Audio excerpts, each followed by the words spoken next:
బాస్మతి బియ్యంతో బగారన్నం చేసుకుంటున్నాం. దానికి కావాల్సిన కూరగాయలు 2 ఆలుగడ్డలు, 2 బీర్నీస్లు, 1 క్యారెట్, 2 మిరపకాయలు. దాంట్లో కొంచెం ఇదేం పప్పు ఇది, పెసరపప్పు వేసుకుంటే జర టేస్ట్ మంచిగా ఉంటుంది, అందుకని పెసరపప్పు. దాంట్లోకి కొన్ని ఉల్లిగడ్డలు.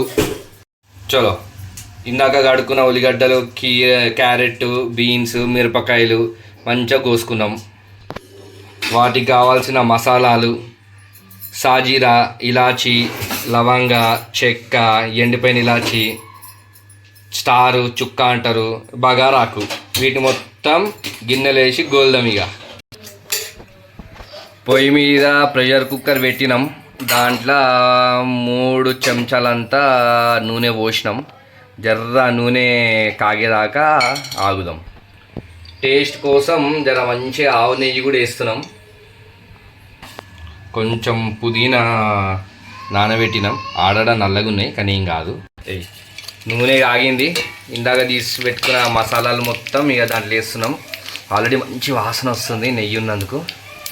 ఉల్లిగడ్డలు కూడా వేసుకోవాలి. ఉల్లిగడ్డలు వేసుకుంటే జర మంచిగా గోలుతాయి అన్నీ. కోసుకున్న కూరగాయలు కూడా వేసుకుంటున్నాం.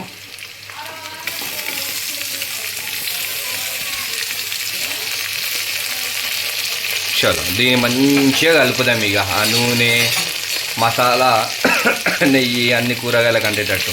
దగ్గు వస్తుంది కదా ఆబ్వియస్గా, దాని మీద మూతి పెడతాను నేను. పుదీనా కూడా వేసుకుంటున్నాం. ఇప్పుడు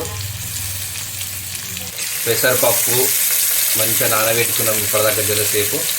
ఆ పెసరపప్పు కూడా వేసుకొని మిగిలిన దాన్ని మొత్తం మంచిగా కలుపుదాం. ఇక సరిపడా ఉప్పు, జర ఉప్పు వేసుకుంటే ఏంటంటే జర జల్దీన గోలుతుంది అదంతా. దీన్ని మంచిగా గోలాలి. ఒక 2 నుంచి 3 నిమిషాల దాకా గోలేదాకా మూత పెట్టి కప్పుదాం దీన్ని. ఇక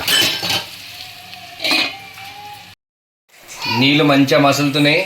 ఇప్పటిదాకా నానబెట్టుకున్న బియ్యం పోసుకోవాలి. ఇక ఈ బియ్యం పోసుకొని దాన్ని మంచిగా కలిపి ఇక అది ఉడికినాక తీసేసుకోవడమే. అయిపోయింది. బియ్యం మొత్తం వేసినాం. ఇక దాంట్లో ఉన్న కూరగాయలు అన్నీ ఉడికేటట్టు జర మంచిగా కలుపుకొని ఇది మంచిగా ఉడికినాక దింపుకోవడమే. ఇక నీళ్ళు పోసుకున్నాం దీంట్లో మసాలా మొత్తం ఉడకనికే. చలో, గుమ్మలాడే పలావ్ అంటారంట. మా అమ్మ చెప్తుంది ఇప్పటిదాకా పులావ్, మేము బగారా అంటాం మాకు అర్థమైన భాషలో. రెడీ అయిపోయింది. ఇక గిప్ ఇచ్చి పడేసేద్దాం. రైట్ మళ్ళా.